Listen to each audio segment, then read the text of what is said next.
Hi, hello. Welcome to Spell a Day, where I cover a spell every single day of the year. Currently, in the PHB 5e, with 3 homebrew involved, up to 365 of them, which is where the year came in. And today's spell is Featherfall. Not to fear, little children. I will help. First level transmutation, casting time of 1 reaction, which you take when you or a creature within 60 feet of you falls. Range, 60 feet, components of herbal material, a small feather, or a piece of down. Duration, 1 minute. Choose up to 5 fallen creatures within range. A fallen creature's rate of descent slows to 60 feet per round until the spell ends. If the creature lands before the spell ends, it takes no falling damage and can land on its feet. The spell ends for that creature.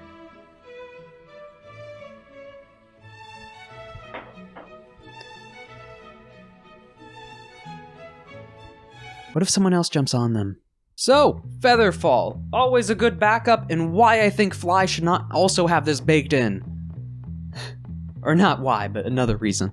It's a reaction spell with an additional stipulation, which, good. The range of 60 feet's a bit funny. I didn't know it had a... I mean, it makes sense it has a range. Thought it was a little shorter, but someone else also falling outside of 60 feet, can't stop them. Something like I didn't think it was 60 feet long. I thought it was like 30. I mean, this is a great spell. This is Parachute the Spell.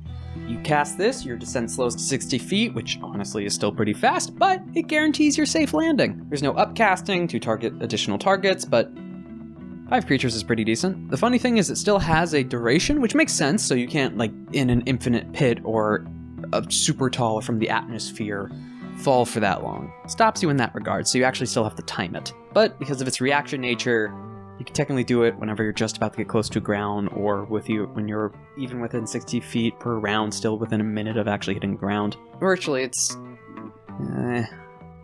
be smart with it, and you'll be fine. One fun thing that comes up is the question of, now is this person acting as a glider? If they take any additional weight after they've already begun falling with this spell, or if there's a person that's holding on to someone who has this spell, or has this effect on them, do they still glide because they've taken that additional weight and the person attached to them doesn't? Or let's say the person's holding on to some other structure, chest, maybe? Fun uses for this spell though, and a story from one of my campaigns I can bring into it. An additional use, because there is no save to this, you can cast this on anyone who's jumping or falling. Why is that important? Something doesn't technically have a fly speed, or isn't using a fly speed. Because normally falling, depending on how you're actually working it in, is better than just a fall speed?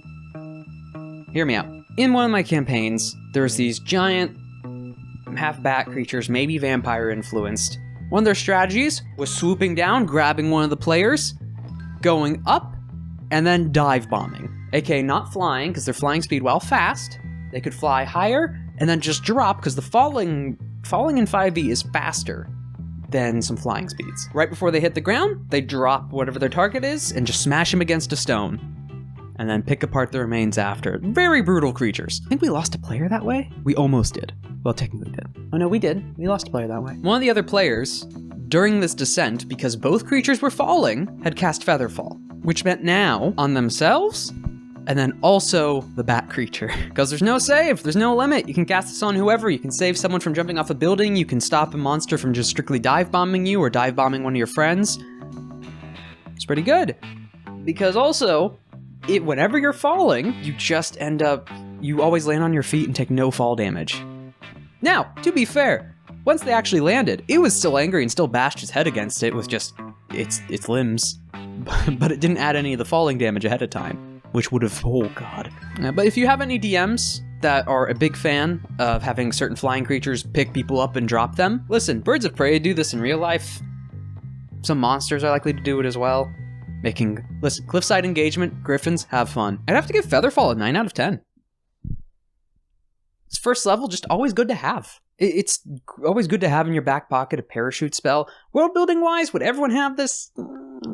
Depends the caster. Most spellcasters get a ton of first level spells anyway, so for an adventurer, 9 out of 10 to have. When it comes to just day-to-day life, alright. But having a parachute as a first level spell, it's pretty good, especially for 5 targets in total, and no save involved. 9 out of 10.